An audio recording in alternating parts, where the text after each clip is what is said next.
let's take a journey through time. Here's South Korea in the 1950s. Its per capita income is just $108.7. And here's Thailand, with a per capita income of $140.9. Back then, they weren't too far apart. But now, let's fast forward 6 decades. Watch how this gap unfolds.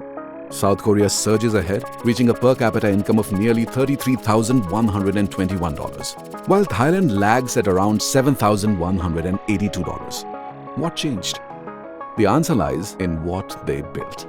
South Korea chose the path of a product-driven economy, whereas Thailand took the path of services economy. To understand this, answer one simple question. How many brands from Thailand can you recall? And how many South Korean companies can you name? And that's why this distinction matters. Now let's shift our focus to India. Where do we stand today? India is already the 5th largest economy with a GDP of $4.27 trillion. But that's just the beginning. We are poised to become the 3rd largest economy in the world and will be close to $10 trillion soon. But getting there and staying there is the real challenge. We have 2 paths ahead of us. We can either continue to align with larger economies, being a trade colony of China or a tech provider to the US. This means relying on their systems and playing by their rules. Or we can take the bolder path, becoming our own power, a product nation that drives its own destiny. And hence, strategic autonomy is the need of the hour and the only way. Before you ask, is it really that important? During COVID, the US restricted vaccine raw material exports, leaving India scrambling. This wasn't the first time global dependencies created vulnerabilities, and it won't be the last.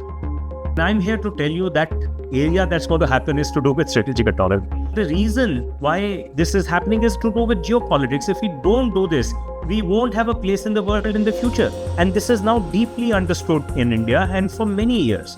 Now the question is, will we be able to succeed in this area? And I think we will be able to do this because I think there is a very good understanding on how to do it. We know that we can't do it the BARC, ISRO, DRDO way. Although this did create strategic autonomy for us in nuclear, in space, in missiles, as you know. But this is not really a viable method for doing it in the future. The viable method in the future is to do with ecosystem building. And in ecosystem building, we have had this situation where we got a lot of learning in building India Stack, what is called as DPI right now. When we applied that learning to a few other sectors, one of those is Telecom. And that has worked very well for us. In fact, later you will get to talk to one of the winners in that telecom equipment sector. And that company is Tejas Networks. And how do you know they are a winner? They are a winner when they are in a circle of 5. But this is a remarkable feat not only because the company did well, but because the ecosystem building that supported this company and many others, not all of them succeeded, but many others, it actually was also done in a completely new way. And now that is going to be applied to 8 to 10 more sectors. We are focused on 9 right now. For India to gain strategic autonomy, it is very crucial that all the critical elements of technology that are needed in our economy, whether it is a communication infrastructure, whether it is an ability to produce electronics or ability to produce our own defense equipment or ability to have cyber security on which we have control, I think those critical elements of technology have to be within India. And when I say within India, which is the know-how, know-why, the design, and the future readiness or future development capability should exist within the country. So there are 2 ways we can achieve this. Of course, one thing which is absolutely critical is we have to invest a lot more in R&D because nobody in the world would give the IPR on which they have spent billions of dollars for free for you. So I think we have to develop that IPR. But as a jumpstart or as a starting point, we can potentially license the background IPR or stuff which has been done so that we... Secondly, I think it is today very, very clear that we will be a part of a global value chain. Something will happen in India, something will happen in China, something will happen in the US, and everything will come together. But to be a part of global value chain, you have to have enough bargaining chips.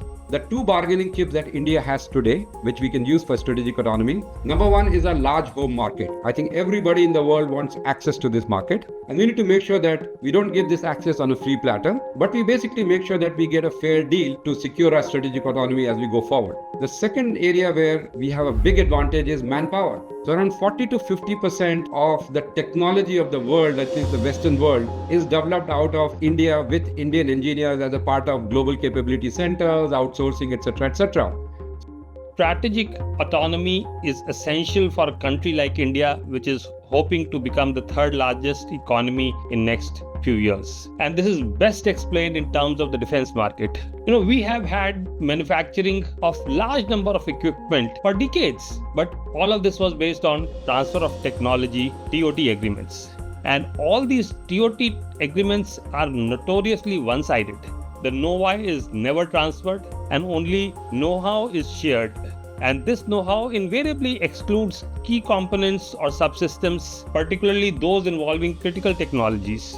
Therefore, strategic autonomy is the only way to be out of this dependence. We can look at it in two ways. Globally, what's going to grow very fast in defense? In my opinion, I think space, underwater, and drones will see fastest growth. Also, critical minerals, because of stranglehold of one country, we will see critical minerals in other parts of the world also growing very fast. If you look at the Indian context, however, we will actually see an all-round growth in defense industry because we are at a very nascent stage and tremendous growth is possible across. But specifically in India, we will see emerging tech areas where we as a country, where we have large talent pool, we will have relative advantage and we will see big growth. For example, unmanned platforms, artificial intelligence, space, all these we will be particularly strong. India's investment in R&D is 0.7% compared to like China's 2.5, US is 3.5 of the GDP. And you can imagine their GDPs are 5 times and 10 times higher than us. The total investment in R&D is very high. And that is very critical to become a product nation. Strategic autonomy isn't just a choice, it's a necessity. These 9 high-impact sectors have been identified as being key to India's path to strategic autonomy. But where do we focus? Strategic autonomy isn't about self-reliance in everything. It's about dominating high-impact sectors. Recognizing this need, the government is close to finalizing an ambitious 1 lakh crore rupees fund to stimulate private sector investment in core research and development. At Singularity, we believe in leading the charge rather than following. We are already making progress with our investments in renewable energy, med devices, data center EPC, and defense. The Singularity team really believes in leading as compared to just following.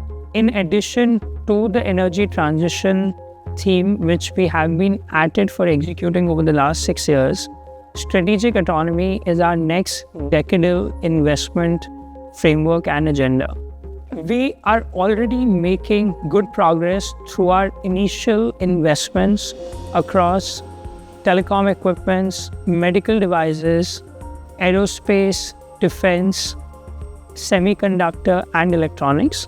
We hope that in addition to this, around quantum, nuclear energy, and space technologies, we make relevant investments.